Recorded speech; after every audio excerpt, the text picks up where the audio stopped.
날마다 주님과 함께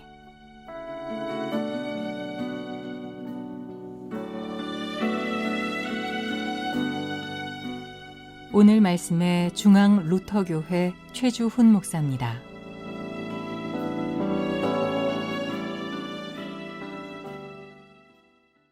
하나님 아버지와 우리 주 예수 그리스도로부터 오는 은혜와 평강이 이 자리에 계신 여러분들과 인터넷을 통해서 함께 이 예배에 참여한 모든 분들에게 함께 하시기를 주님의 이름으로 다시 한번 축원합니다. 오늘 복음서, 교회력 복음서 본문인 마태복음 22장 1절에서부터 14절 말씀은 예수님이 예루살렘 성전에 들어가서 성전을 뒤엎은 후 들려주신 세 번째 비유입니다. 거기에는 성전에서 일하는 대제사장들과 장로들, 그리고 바리새인과 서기관들, 그리고 갈릴리에서 따라온 무리들이 함께 뒤섞여 있었습니다. 주님은 이들에게 하나님 나라의 비유를 들려주시기 시작을 하는데요, 우리는 지난 주일까지 포도원 두 아들의 비유, 그리고 포도원 농부들의 비유를 함께 묵상했습니다. 그리고 오늘은 이어서 성전에서 들려주신 마지막 비유인 혼인잔치 비유를 함께 묵상해 보려고 합니다. 종교개혁자 마틴 루터가 1531년에 오늘 우리에게 함께 묵상할 이 본문을 들고 설교를 하러 강단에 올라갔습니다. 그러면서 첫 번째 시작한 이야기가 무엇이었는가 하니, 뭐라고 이야기를 하면, 여러분, 이 복음은 어렵지 않습니다. 그러나 이 복음은 끔찍합니다 라고 하는 말로 설교를 시작했다고 전해집니다. 루터의 말대로 거의 500년이 지난 오늘 우리가 이 비유의 내용을 곰곰이 따져본다면 무척이나 끔찍한 내용이 이 안에 담겨 있습니다. 그런데 루터는 그 앞에 뭐라고 이야기를 하냐면 어렵지 않다라고 하는 말을 덧붙여놨죠. 어렵지 않은 것인지 아닌지는 오늘 우리가 함께 좀 따져볼 내용인 것 같습니다. 우선 마태복음의 이 혼인잔치 비유는 우리가 공감하기 어려운 내용들이 곳곳에 포진되어 있습니다. 읽을수록 이상한 게 너무 많아요. 왕이 초대하는데 과연 거절할 사람이 있을까요? 오늘 말씀의 3절에서부터 4절 말씀을 읽어보면 왕은 보통 친절한 게 아닌 것 같아요. 2번씩이나 결혼식에 오라고 초대장을 보내고 또 사람들을 파견을 해서 오라고 합니다. 우선 아마도 첫 번째는 공지사항으로 전체에게 알렸고, 다음에는 종들을 파견해서 직접 사람들을 만나서 결혼식에 오라고 초대를 한 것 같습니다. 그런데 초대받은 사람들은 모두 다 짠 것처럼 이런저런 이유를 들어서 거절을 하지요. 그런데 거절하는 이유를 가만 들어보면 이 사람들이 왕을 뭘로 생각하는 건지 참 한숨이 나옵니다. 왕이 초대하는데 어떤 사람은 밭에 일하러 간다고 하고, 또 어떤 사람은 자기 사업하러 간다고 하면서 시간 없다며 뒤도 안 돌아봅니다. 이 핑계라도 좀 그럴싸하면 좀 나을 것 같은데, 이 사람들은 왕의 위대한 초대보다도 자기 일이 더 중요하다며 왕의 초대 그리고 왕의 신하들을 아주 우습게 여겨버립니다. 그뿐 아니지요. 마태복음 22장 6절 말씀을 보면 더 당황스러운 이야기가 펼쳐집니다. 왕의 신하들이 결혼식에 찾아오라고 이 초대를 할 적에 무슨 이유에서인지 사람들은 왕의 신하를 그냥 죽여버립니다. 7절로 넘어가면 드디어 왕의 반응이 나타납니다. 그런데 이 왕의 반응도 가만 보면 좀 도가 지나쳐요. 군대를 보내고 살인자들을 처단하는 것도 모자라서 온 도시를 다 불살라버립니다. 이 대목을 읽으면서 이게 정상적인 왕이 맞나 싶을 정도입니다. 분명히 그 도시에는 무고한 사람들이 분명히 있었을 텐데 이런 식으로 그 동네 자체를 다 쓸어버리다니요. 이렇게 감정적으로 대응하는 폭군이라면 상식적으로 제정신이 아닌 게 분명합니다. 누가 그토록 잔인한 방식으로 자기의 백성을 박해하는 왕의 초대를 받아들일까요? 그뿐 아니죠. 그렇게 도시를 불바다로 만들어 놓고서는 왕은 다시 신하들을 불러서 이렇게 말합니다. 앞서서 보냈던 그 초대장은 다 무효야. 그런 다음에 지금 밖으로 당장 나가서 길거리에서 닥치는 대로 사람들을 다 데리고 와. 라고 말입니다. 시간적으로 보더라도 이 비유는 사실 상식을 뛰어넘는 구석이 너무 많습니다. 축하 연회 시간만 해도 그렇죠. 4절 말씀을 읽어보면 진수성찬을 마련을 해놨어요. 식탁 위에 다 차려져 있는데 그동안 무수히 많은 사건들이 지나갑니다. 그래서 혹시 이런 질문도 생길 수 있을 것 같아요. 어떻게 그렇게 오랫동안 음식의 신선도를 유지할 수 있을까? 라고 말입니다. 또 하나 이런 질문도 가능할 것 같아요. 오늘 이 말씀에서 굉장히 특이하게 나오는 주제 중에 하나이죠. 예복에 관한 말씀인데, 결혼식 손님이 근사한 예복을 입지 않은 것이 정말 그렇게 나쁜 죄에 속할까요? 저는 잘 모르겠습니다. 예수님이 들려주시는 이 비유에서는 결혼식에 어울리지 않은 옷을 입었다고 가혹한 형벌을 받는 이야기가 나오는데, 도가 지나쳐도 너무 지나친 것 같습니다. 손님한테 오라고 할 때는 언제고 왔더니 손발을 묶어서 어두운 데 던져버리는 건 또 무엇일까요? 잘 생각을 해보면 방금 길거리에서 붙들려 잔치에 온 사람입니다. 그러니 이런 사람이 어디서 갑자기 예복이 있을 턱이 없지요. 마태복음 22장 10절의 상황을 또 다시 한번 생각을 해본다면, 이 사람은 길거리에서 붙잡혀 들어왔다고 그러는데 어쩌면 기껏해야 옷 한 벌로 근근히 살아가고 있는 길거리 불황자였을지도 모를 일입니다. 실제로 처음에 초대받은 사람들은 다들 자기 일이 있고 또 집도 있고 하던 사람들이고, 그런 사람들이지만 이 사람들은 한 사람도 안 빼고 다 거절을 합니다. 그래서 왕이 모든 초대장을 취소하고 길거리로 나가서 닥치는 대로 데려오라고 했으니, 사실 이 자리에 온 사람들은, 두 번째 온 사람들은 일반적인 사람일 리가 없습니다. 여하튼 오늘 예수님께서 우리에게 들려주신 이 비유는 여러모로 문제거리가 가득합니다. 사건이나 왕, 그리고 초대받는 사람들의 면면을 보면 루터의 말대로 참 끔찍한 복음이 틀림없습니다. 루터가 이 본문으로 설교를 시작하면서, 여러분, 이 복음은 어렵지 않습니다, 그러나 끔찍한 복음입니다 라고 했을 때, 500년 전 루터에게는 이 본문이 끔찍하기만 하고 이해하기 쉬운 본문이었을지는 모르겠지만, 오늘 이 자리에서 이 복음의 말씀을 듣는 우리에게는 끔찍할 뿐만 아니라 이해하기도 힘든 본문이 분명합니다. 그렇다면 이 혼인잔치 비유가 말하려고 하는 것이 무엇인지 우리가 제대로 이해를 하려면 좀 더 깊이 생각을 해봐야 될 것 같습니다. 예복 문제부터 좀 시작을 해보도록 하지요. 사실 예수님이 살던 이 고대 중동 지역에서는요, 이 축하 행사를 할 때 주최 측이 초대받은 사람에게 초대장을 보내고 그 사람이 오면 사실은 예복을 주최 측에서 준비해서 주는 게 맞습니다. 이게 일반적입니다. 정식 초대를 받았다면 그냥 일상복 차림으로 가도 사실 결혼 예식에 들어갈 수 있게 되는 것이죠. 초대장만 있다면 그 초대장으로 예복을 바꿔 입고 안으로 들어가서 연애를 즐길 수가 있게 됩니다. 초대받은 사람을 돋보이게 한다는 면에서 본다면 꽤 괜찮은 관습인 것 같습니다. 당시에 이런 관습을 우리가 고려해서 오늘 이 말씀을 다시 한번 곰곰이 읽어본다면 사실 옷 문제는 그리 큰 문제가 아닌 것 같아요. 설령 왕궁 밖에서 사회적 지위가 차이가 나던 사람이라 할지라도 이 잔치에 초대를 받았다면 이제 더 이상 그 계급의 차이, 겉모습의 차이는 하등의 문제가 되지를 않습니다. 이게 당시의 관습이었죠. 그런데 예수님이 이 비유에서 통상적인 이런 이야기, 이 관습의 방향을 뒤틀어 버립니다. 그리고는 초대받아 들어온 사람들이 많지만 어떤 한 사람을 딱 지목을 해서 예복 왜 안 입었어? 라고 하는 이유로 그 사람을 손발을 묶어서 어두운 데로 내던져버립니다. 매우 기이하고 낯선 이야기로 예수님은 오늘의 이 비유를 끝을 살짝 바꿔놓아 버립니다. 이 이야기를 들으면서 사람들은 눈치를 챘을 것 같아요. 이게 뭐지? 라고 말입니다.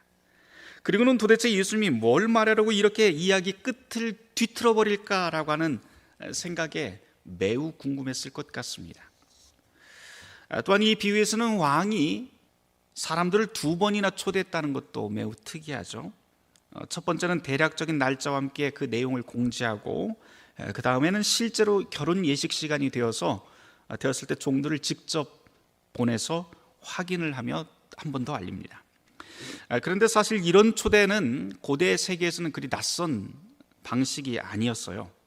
당시에는 뭐 달력도 없고 또 뭐 알람이 붙은 오늘 같은 그런 시계도 없었으니까 이렇게 두 번, 세 번에 걸쳐서 이야기하는 것은 아마 당연한 일이었을 것입니다. 그런데 가만 돌아보면 뭐 오늘이라고 해서 별반 달라진 건 없는 것 같아요. 교회만 해도 그렇지요. 교회 예배나 뭐 특별한 행사가 있으면 교인들에게 두 번, 세 번에 걸쳐서 공지를 하고 알립니다. 그렇게 사람들은 초대를 받습니다. 물론 초대받았다고 해서 사람들이 다 오는 것은 아니에요. 주일 예배만 해도 그렇죠. 초대를 받지만 거절하는 사람도 있습니다. 일요일 아침 예배에 참여하는 것 대신에 다른 계획이 생깁니다. 간만에 휴식을 즐기기 위해서 좀 더 긴 시간 동안 이불 속에 있거나 직장 대신 공원이나 카페를 찾고 가족이나 연인과 특별한 외식을 하려고 멀리 차를 타고 나가기도 합니다. 주일 예배 대신에 이런 일이 일어난 이유, 여러 가지 이유가 있을 겁니다.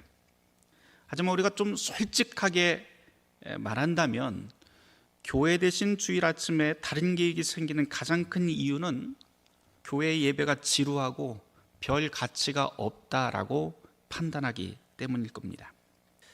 이런 판단의 가장 큰 원인은 사실 그 사람 자체에게 있는 것이 아니고 사실은 가장 큰 몫은 교회 목회자들의 성의 없는 설교, 또 성의 없는 예배 준비가 가장 큰 몫일 것입니다.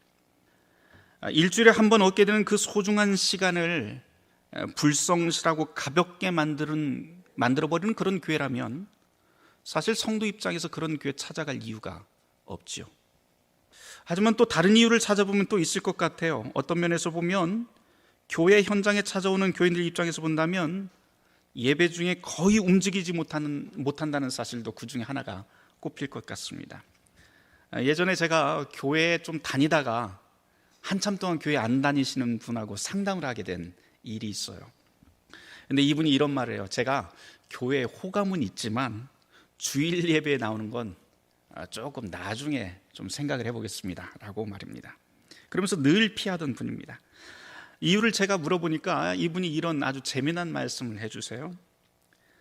제가 주일 아침 예배 가보면 꼭 거기 모인 사람들이 냉장고 안에 모인 사람들 같아요. 그래서 싫어요.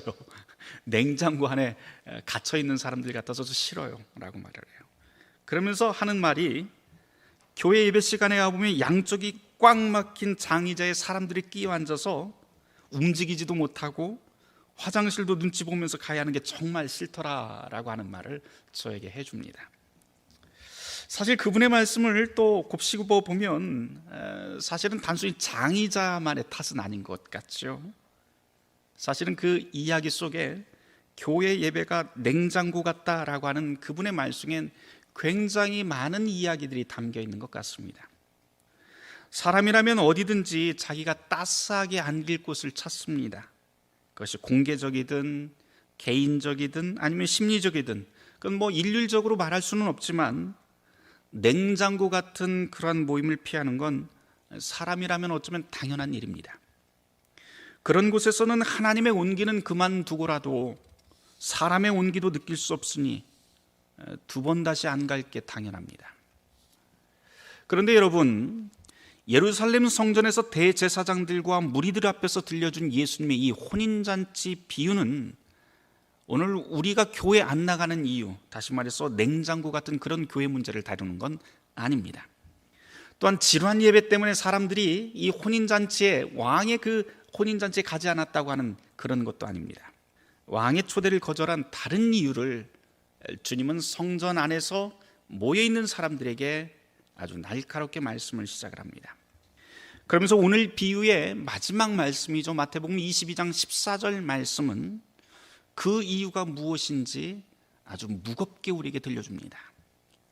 청함 받은 자는 많되 택함을 입은 자는 적다. 이 짧은 한 구절 속에 사실은 예수님의 슬픈 목소리가 그리고 이 복음서를 기록한 마태의 탄식이 담겨 있는 것 같습니다. 이 복음서는 마태가 서기 71년 이후에 예루살렘이 함락된 직후이죠. 그때 기록한 것으로 알려져 있습니다. 마태는 당시의 유대인이었지만 모세의 율법을 추종하는 대신에 예수님을 통해서 새로운 하나님의 나라가 우리에게 도래했다는 것을 굳게 믿고 있던 인물입니다. 그리고 자기가 깨달은 이 진리, 그리고 그 믿음, 그 체험을 교회라고 하는 이 공동체 안에서 동족인 유대인들이 함께 공유하며 하나님 나라를 만끽하며 살기를 진실로 원했던 사람이 마태입니다. 분명히 유대인들은 이전부터 하나님 나라의 백성이었습니다.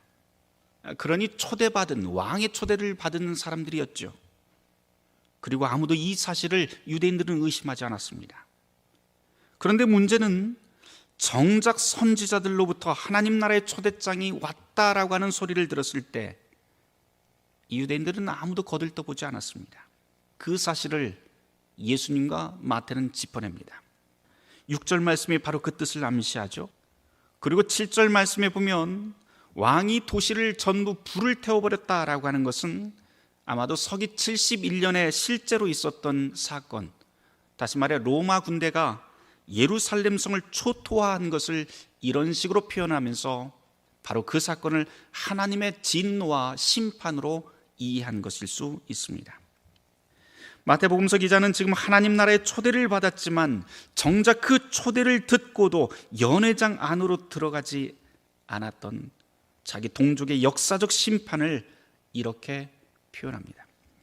바울도 그렇죠. 바울도 로마서에서 자기 동족의 아픔을 구구절절 써내려간 것을 우리는 잘 알고 있습니다. 마태에게서도 바로 이 아픔을 이 비유를 통해서 보게 됩니다. 초대받은 것을 알면서도 초대에 실제로 몸이 반응하지 않는 사람들을 향한 하나님의 심판이 바로 끔찍한 복음이 되어버립니다. 자신의 혈육과 친족들이 이런 심판의 나락에 빠져드는 것을 마태는 지금 가슴 아프게 이 비유를 통해서 전해주는 것이죠. 그런데 이 비유에는 이런 끔찍한 심판의 복음만 있는 게 아닙니다.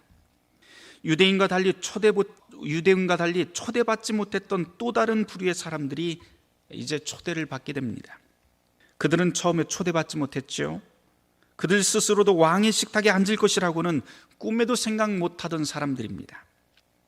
앞서 초대받았던 사람들과는 완전히 다른 삶의 배경, 완전히 다른 혈통, 완전히 다른 사회적 지위를 가진 사람들입니다. 이 사람들이 마태의 상황에 따져보면 이방인일 수도 있고 유대인이라고 하더라도 사회적으로 매우 천하게 다뤄지던 사람일 가능성이 높습니다. 이런 사람들이 왕의 초대로 왕궁에 들어오게 됩니다. 여기서 복음서는 하나님의 전례 없는 하나님의 사랑을 우리에게 들려줍니다. 여기서부터 어렵지 않은 복음, 바로 쉬운 복음이 시작이 됩니다. 그러나 이 이야기는 달콤한 것으로 그냥 끝나지 않지요. 단순히 하나님의 사랑으로 우리 모두가 초대받았다라고 하는 것으로 끝난다면 다시 이 이야기는 원점으로 다시 돌아가게 됩니다. 그래서 주님께서는 예복 이야기를 이 마태복음서에서 다시 한번 들려줍니다. 예수님이 들려주신 이 비유에서 예복을 입지 않은 사람들은 어두운 곳에서 슬피 울며 이를 갈게 됩니다. 그런데 이미 여러분에게 말씀드렸다시피 예수님 당시의 관습에 따르면 예복은 이미 초대받은 모든 사람들을 위해서 그 집에 준비되어 있습니다. 초대받기만 하면 연애를 즐길 모든 자격이 주어집니다. 이것이 복음이지요. 이렇게 왕이 모든 것을 준비했는데도 불구하고 그 집 안에 들어와서 예복을 입지 않는 사람이 있다라고 하는 것이 문제가 됩니다.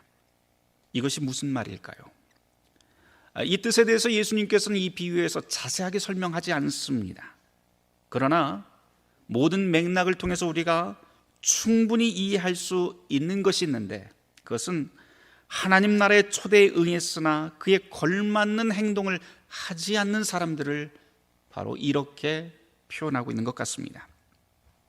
오늘 복음서에서 이 빅을 14절에서 이렇게 전합니다. 청함받은 사람은 많지만 정작 택함을 입은 사람은 적구나 라고 말입니다. 이 말을 오늘 우리에게 다시 바꿔 말한다면 교회에 들어온 사람이라고 해서 자동적으로 하나님 나라 백성이 되는 게 아니라라고 하는 말이 됩니다. 그리스도의 잔치에 걸맞는 예복, 즉 그리스도인에 걸맞는 삶이 있어야 된다라고 하는 소리로 들립니다. 예복을 입고 그에 걸맞게 산다는 것, 도대체 그게 무슨 말일까요? 예복을 단순히 옷으로 표현하지 않은 것은 우리는 다 알고 있습니다. 이 예복이 무엇인지에 대해서는 이 강단에 올라오는 사람이라면 누구든지 아주 길게 여러 가지 종류로 설명할 수 있을 것 같습니다. 그러나 저는 오늘 여러분들에게 우리가 함께 교회력 사도서관문으로 함께 읽었었던 빌립보서 4장 4절에서부터 9절 말씀을 오늘 설교의 결말을 대신해서 함께 읽으며 맞춰보려고 합니다. 빌립보서 4장 4절에서 9절 말씀을 함께 열어서 읽어보도록 하겠습니다. 이 말씀을 함께 읽으면서 하나님 나라의 백성으로 산다는 게 어떤 것인지 함께 깊게 묵상하는 시간이 되길 바랍니다.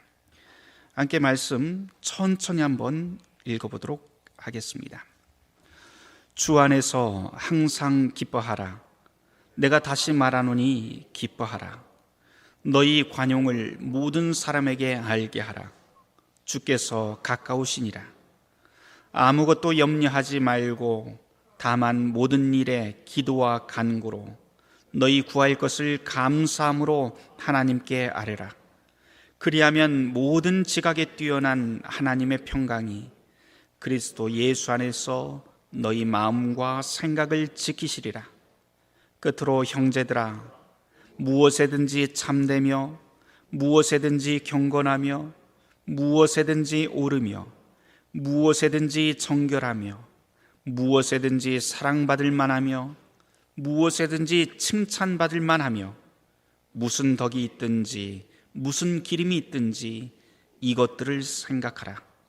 너희는 내게 배우고 받고 듣고 본 바를 행하라. 그리하면 평강의 하나님이 너희와 함께 계시리라. 아멘.